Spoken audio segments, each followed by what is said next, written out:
atas permintaan beberapa pihak minta saya memberi sedikit komentar berkenaan dengan satu isu yang disebarluaskan dan berlaku pertumbungan pemikiran, meleceh-melecehkan dan macam-macam lagi lah, iaitu berkenaan dengan zikir yang diamalkan oleh setengah golongan dengan menyebut nama Hu. Jadi macam mana perkara ini? Iaitu zikir yang diamalkan oleh sekelompok lah, menyebut kalimah Hu ataupun Huwa, dia maksudnya. Apakah perkara ini boleh dilakukan dan apa sandarannya? Dan bagaimana hal yang berkaitan ini, saya akan sedikit menjelaskan ini. Baik, pertama sekali saya nak beritahu bahawa zikir ini diamalkan oleh segolongan, oleh sebahagian dari kalangan orang-orang yang mengamalkan tarekat-tarekat sufi, tapi tidak semua. Tidak semua. Maksudnya, dalam setengah pengamalan yang diamalkan di dalam tarekat-tarekat tasawuf ni, ada yang mengamalkan zikir itu dan ada yang tidak. Tidak semua. Okay. Itu satu perkara. Yang kedua, apa sebenarnya zikir ini? Zikir Hu ni sebenarnya apa? Hu ni dalam bahasa Arab iaitu ganti nama daripada Huwa. Kalau kita baca bacaan yang lengkap ni akan jadi Huwa.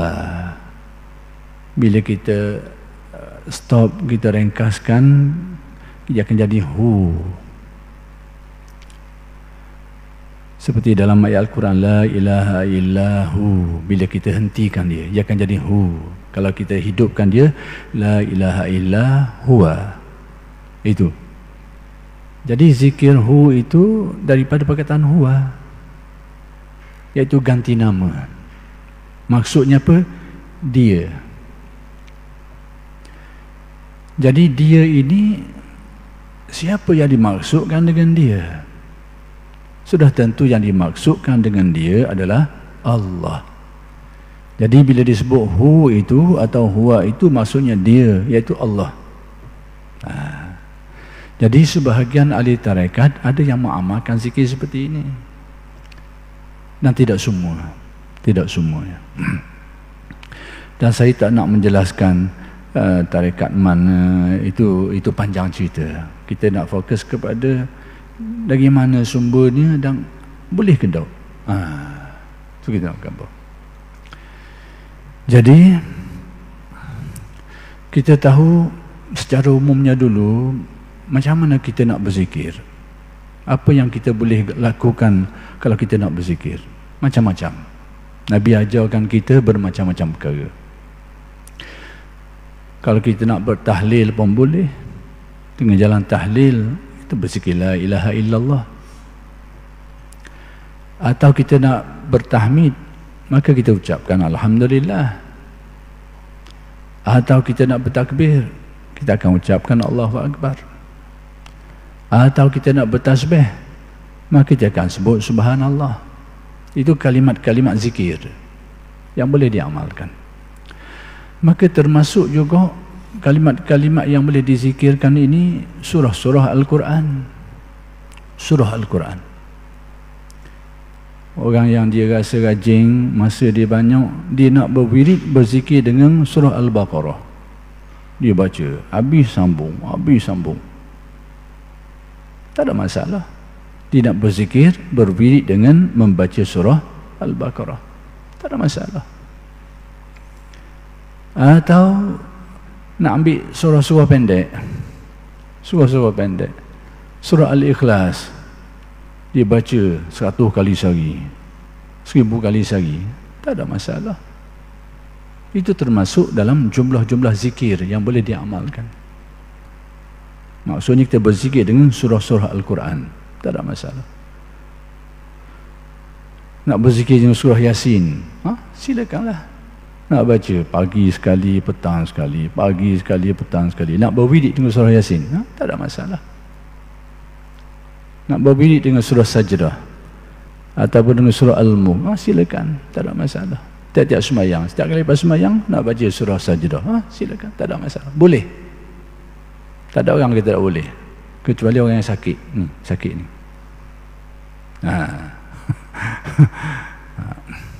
Ataupun kita boleh berzikir juga dengan beberapa ayat Al-Quran. Tak ada masalah.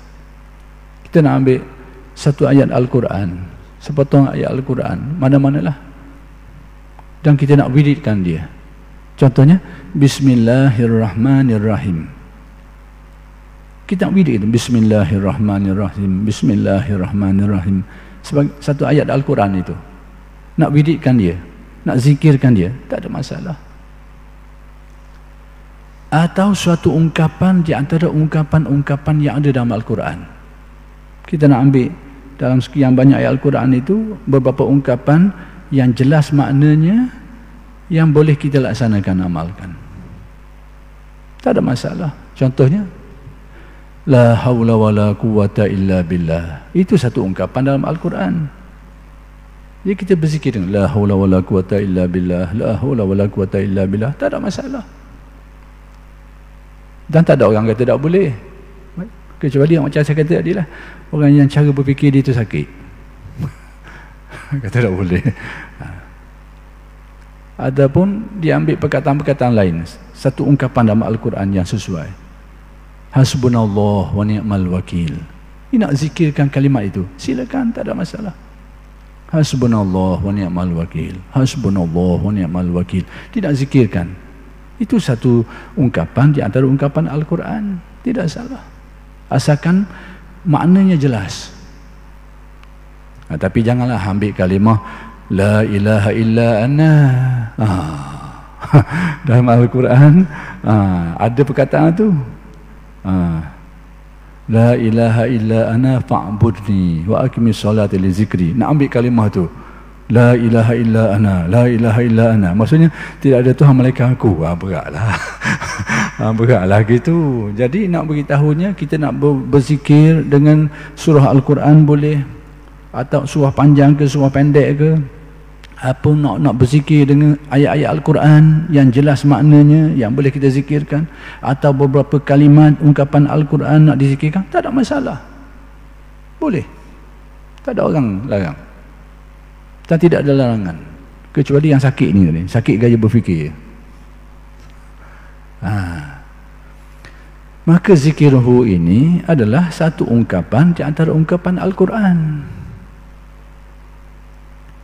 Huwallah, qul huwallah, huwallah. Jadi kita nak ambil huwallah, kita nak zikirkan itu, tak ada masalah. Huwarrahmanur rahim, kita nak zikir huwarrahmanur rahim, huwarrahmanur rahim, boleh, tak ada masalah. Huwal hayyul qayyum, huwal hayyul qayyum, huwal hayyul qayyum, kita nak zikirkan, tak ada masalah, zikirlah. Tapi zikir hu ini adalah satu ungkapan di antara ungkapan-ungkapan Al-Quran. Huwallah, huwal hayyul qayyum, huwar rahmanur rahim, huwal haq. Zalika bi anna Allaha huwal haq, huwal haq. Boleh, tak ada halangan. Cuma ulama tasawuf dalam sesetengah tarekat, ungkapan-ungkapan ini dimahzufkan sebahagiannya, dikekalkan sebahagian, dikekalkan mubtada, dibuang khabarnya, ataupun dibuang, dia datangkan mausuf, dibuang sifatnya, tak ada masalah.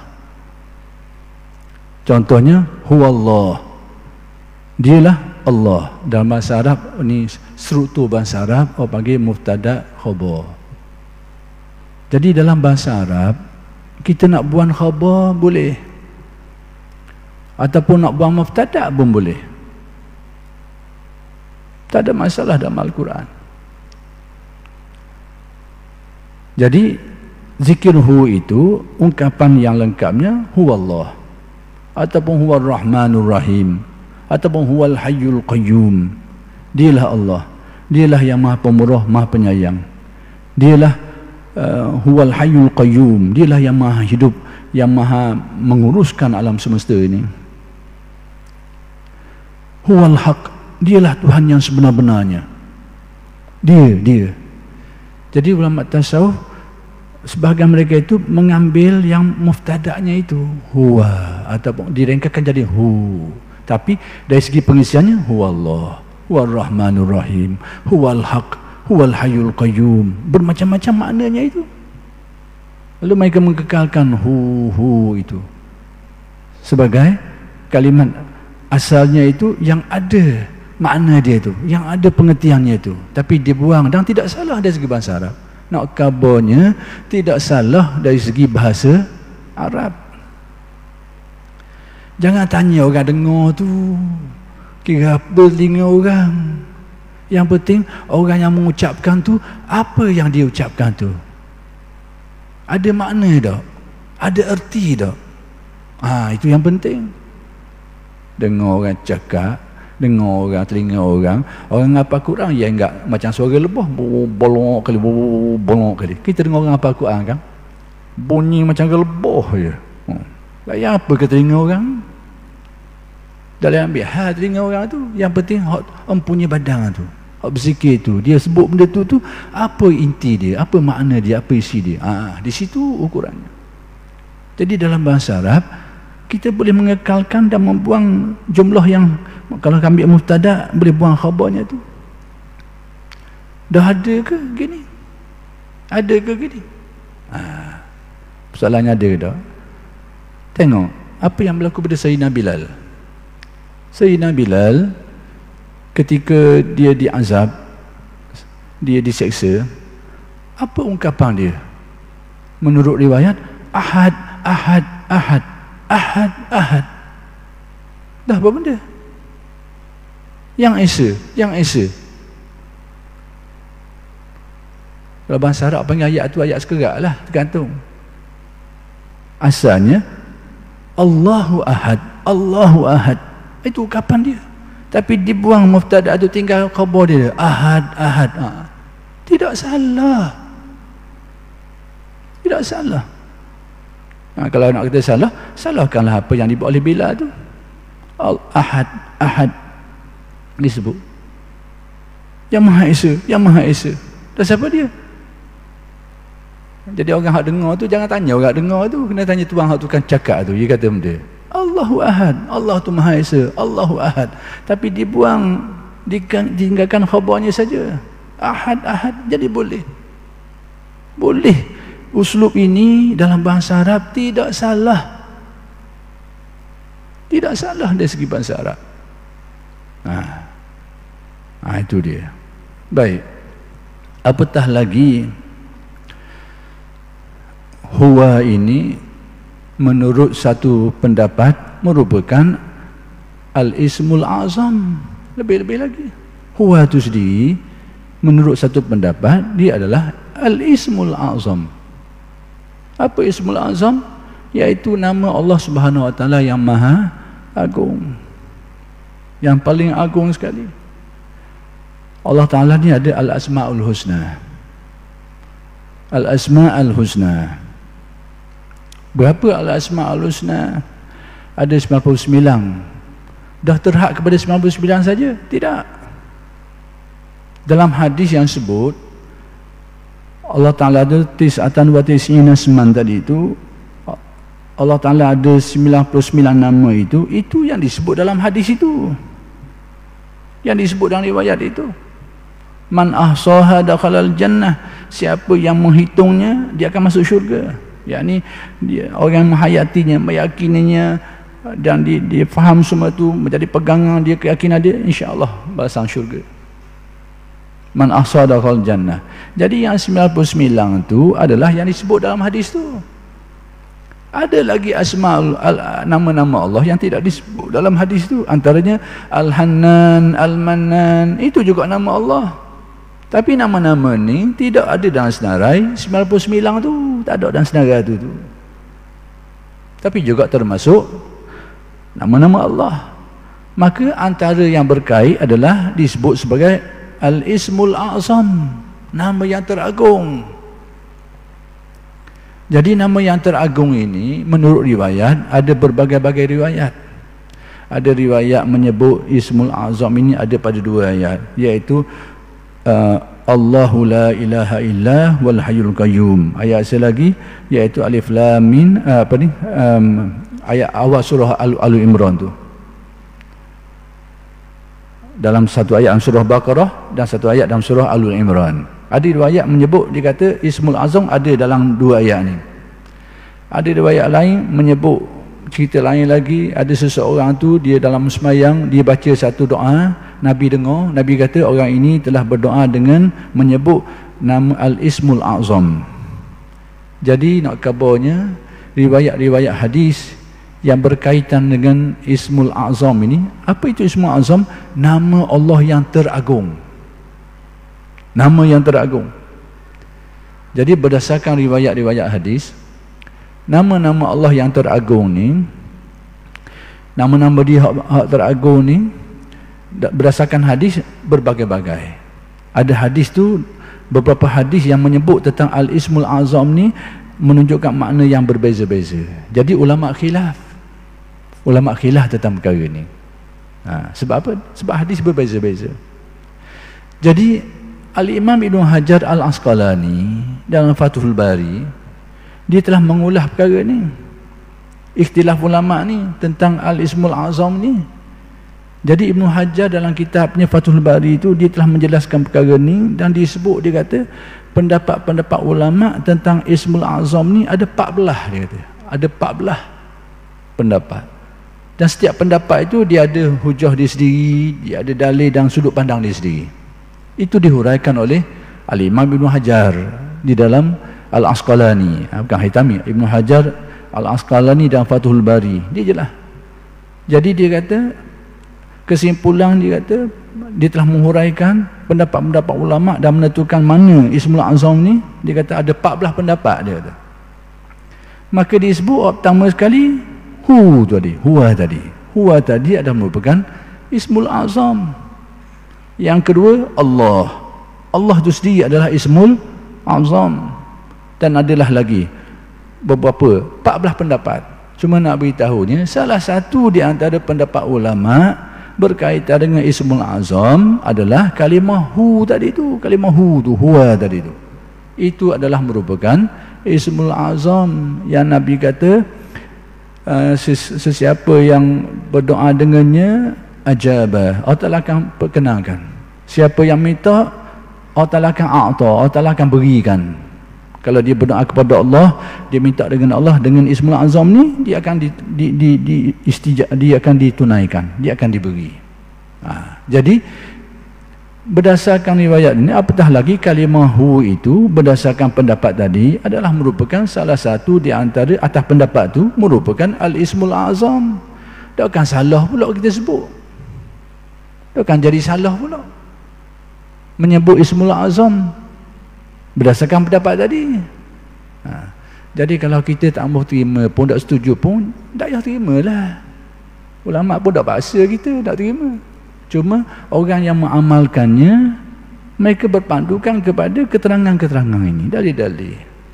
Bagi orang yang tidak sependapat, tak mahu terima pendapat ni, loh lah, tak ada masalah apa-apa. Baik, timbul satu persoalan, dah Nabi ada berzikir gitu? Nabi ada berzikir hu ni, ada berzikir gitu? Hu ni ada Nabi berzikir gitu? Ini kita nak khabar ni. Hendaklah kita sedar bahawa sesuatu yang dikatakan hadis ini, itu kita pelik. Orang yang cakap ni mengaji hadis belaka, alim belaka bab hadis. Tapi mungkin Allahu alam lah. Cuma kita nak peringat sama-sama peringat aja bahawa sesuatu hadis itu sabit dengan kata-kata Nabi. Ni bila orang timbul ni zikir gini ni tak boleh buat. Tak ada, sebab apa? Nabi tak buat. Alasan Nabi tak buat, tak boleh buat. Buah ni tak boleh pakai. Tak boleh pakai buah ni. Sebab apa? Ni saya nak khabar. Alasan nak terima-terimalah, tak mau terima sudahlah. Tak ada apa-apa. Cuma saya menjelaskan. Kenyataan bahawa Nabi tak buat, tak boleh buat, itu kenyataan tak boleh pakai. Baik, apa alasan? Orang yang mengaji hadis tahu belaka. Bila sebut hadis tu, iaitu apa yang dinisbahkan kepada Nabi, iaitu kata-kata Nabi, kalam Nabi, kata-kata Nabi. Kemudian perbuatan Nabi, perbuatan, apa yang Nabi buat, apa yang Nabi ucapkan, apa yang Nabi buat, Nabi amalkan. Dan juga takrir, takrir ini perakuan Nabi. Jadi kita tengok perbuatan Nabi itu adalah sebahagian saja daripada hadis, sebahagian daripada hadis. Kalam Nabi, keterangan Nabi, perkhabaran Nabi, itu juga sebahagian daripada hadis. Jadi kalau kita nak ambil buat perkiraan, Nabi dah buat, dah boleh buat. Hak Nabi buat je boleh buat, ni berat. Ni cara mikir speak, cara mikir hak speak. Ia speak diri dia sendiri.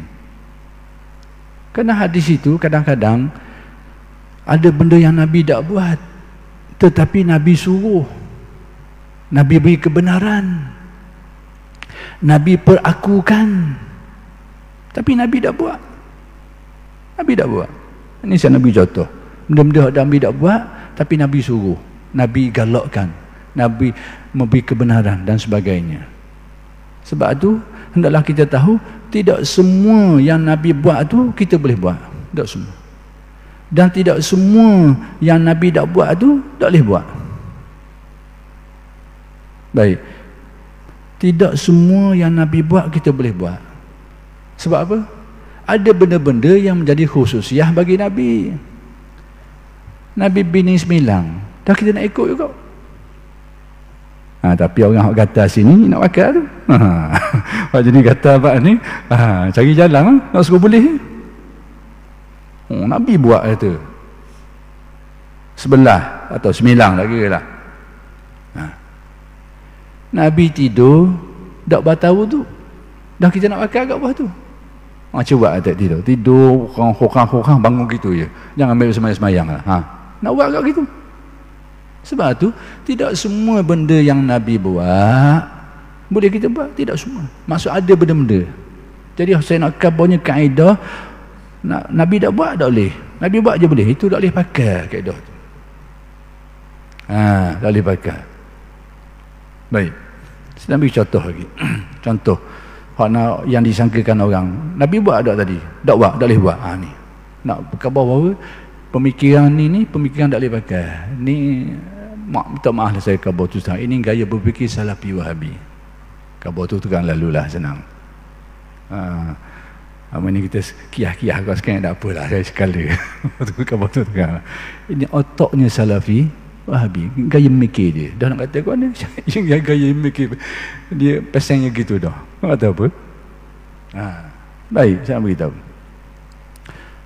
Sekarang ni pernah tak kita dengar ada riwayat Nabi lepas semayang, sudah semayang, Nabi baca subhanallah 33 kali, alhamdulillah 33 kali, Allahu Akbar 33 kali. Ada tak sahabat dengar itu? Tak ada dalam riwayat. Tak ada. Maksudnya Nabi tak buat. Maksudnya Nabi tak buat, sama ada Nabi sama tidak dibuat oleh Nabi, atau Nabi tak buat depan orang. Yang jelasnya tak ada riwayat beritahu Nabi lepas semayang Nabi baca subhanallah 33 kali, alhamdulillah 33 kali, Allahu Akbar 33 kali.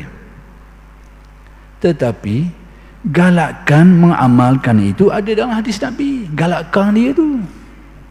Sehingga Nabi kata siapa yang baca subhanallah 33 kali, alhamdulillah 33 kali, Allahu Akbar 33 kali, ditambah disempurnakan dengan satu bacaan tu, maka akan diampunkan dosanya itu walaupun seperti buih-buih di lautan. Jadi ada benda Nabi tak buat, atau Nabi tak buat depan orang, tapi Nabi galakkan. Ada tak dengar Nabi lepas semayang, sahabat meriwayatkan lepas semayang Nabi baca ayat kursi. Lepas semayang sudah Assalamualaikum, Nabi baca ayat kursi. Tak ada dengar riwayat. Tetapi hadis-hadis yang berkait dengan galakan membaca ayat kursi lepas sembahyang ni, ada sumber dia tu. Ada sumber dia. Sekalipun Nabi tak buat, tapi Nabi memberi galakan. Bila sebut galakan, suruh hanglah tu, cuma tak wajib. Contoh lain. Tapi contoh lain lagi. Contoh benda tu Nabi dah buat tapi tidak dilarang. Baik, sekarang dalam ayat Al-Quran, apa tak Allah Ta'ala suruh kita?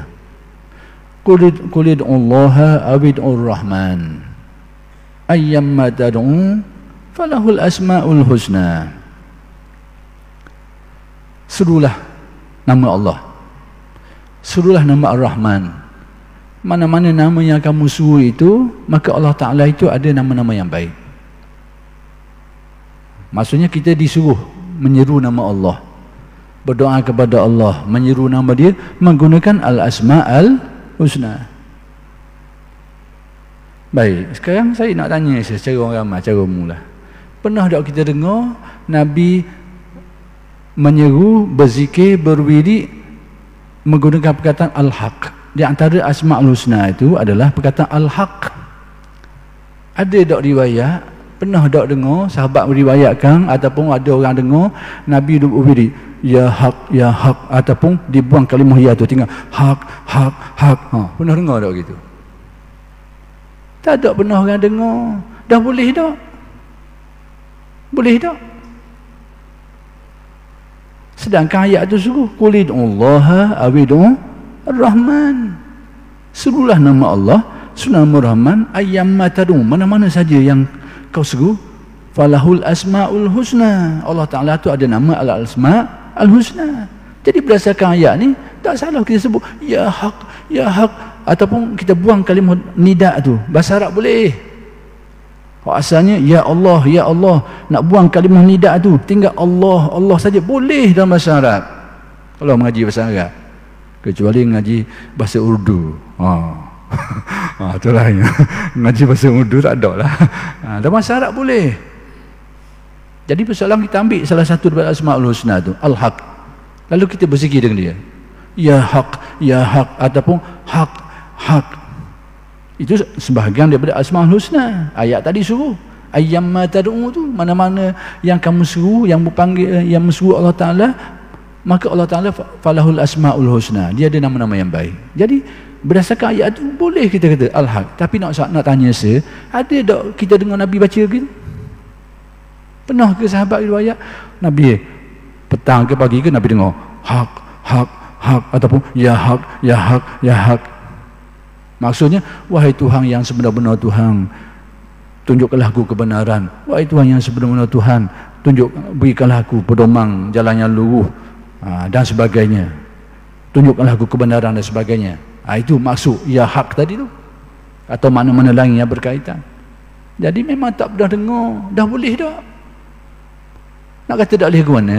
Perintah Allah Ta'ala tadi kebenaran, serulah nama Allah, dan mana-mana nama yang aku seru itu Allah Ta'ala nama yang baik. Kita ambil contoh lain lagi. Antara nama Al-Asma'ul Husna Al-Hadi. Al-Hadi. Al-Hadi. Al-Hadi ni. Jadi kalau kita nak sebut nama dia, kita boleh kena sebut ya Hadi, ya Hadi, ataupun kita boleh buang huruf ni, tak tinggal Hadi, Hadi, Hadi saja. Pernah tak kita dengar Nabi buat gitu?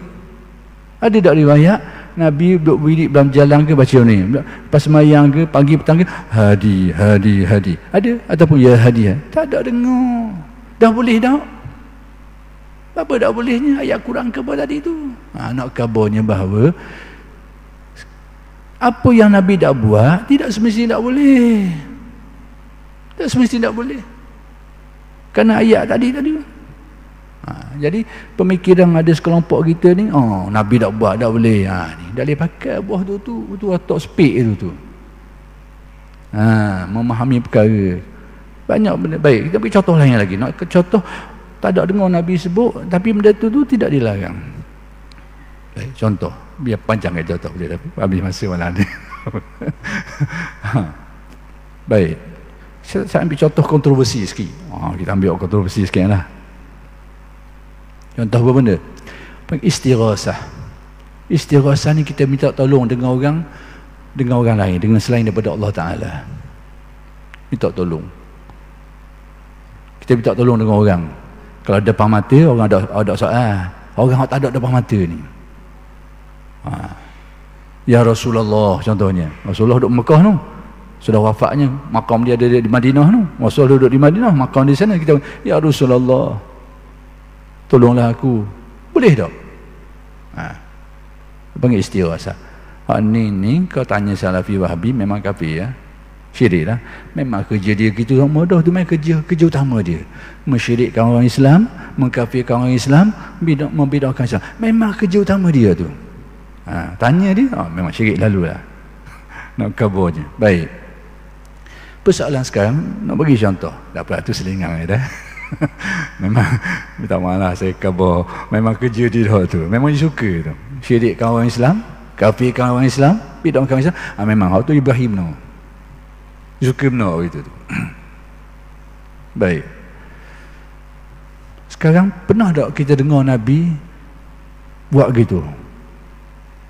Wahai hamba-hamba Allah, tolong aku, tolong kami.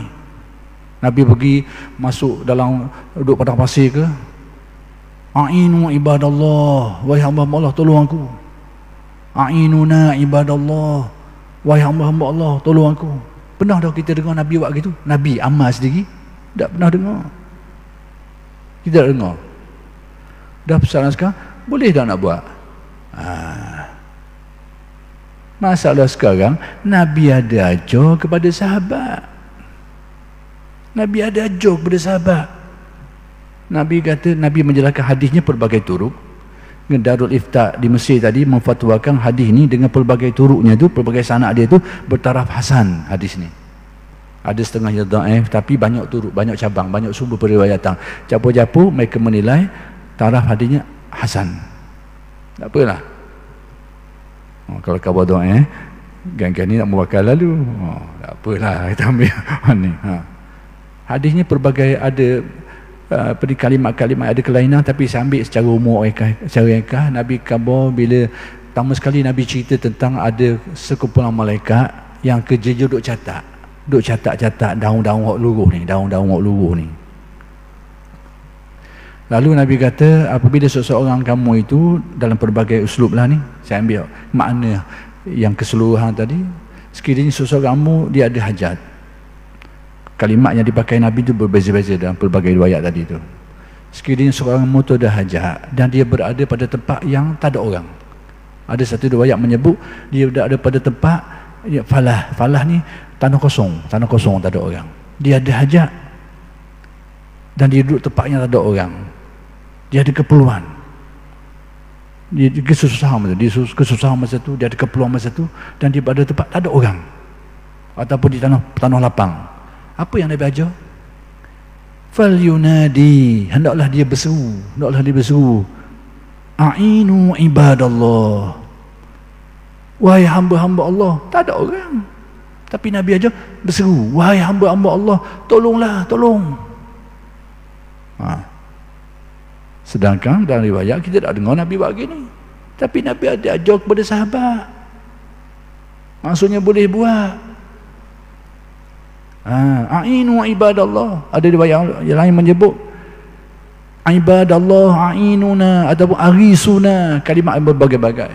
Wahai hamba-hamba Allah, tolong kami, tolong kami. Al-Imam An-Nawawi rahmatullah alaih dalam syarah Muslimnya, dah habis juga. Al-Imam Nawawi dalam syarah Muslimnya, dia cerita dia pernah mengalami satu keadaan tu. Dia kenderaan dia tembus lagi. Jadi dia tatbik apa yang Nabi suruh tadi tu. Dengan takdir Allah, mari semula binatang tembus lagi tu. Hak hilang tu balik semula. Dia tatbik apa yang Nabi ajar tadi. Nak kabarnya bahawa tidak semestinya benda hak Nabi tak buat, tak boleh buat. Tapi ialah dia kan si kenal ni siapa dah nak panjang lah. Itu berarti insya-Allah kalau ada ruang akan datang saya sambung sekali lagi. Sekadar itu saja dulu. Aku lu qauli hadza wa astaghfirullahal azim li wa lakum. Assalamualaikum warahmatullahi wabarakatuh.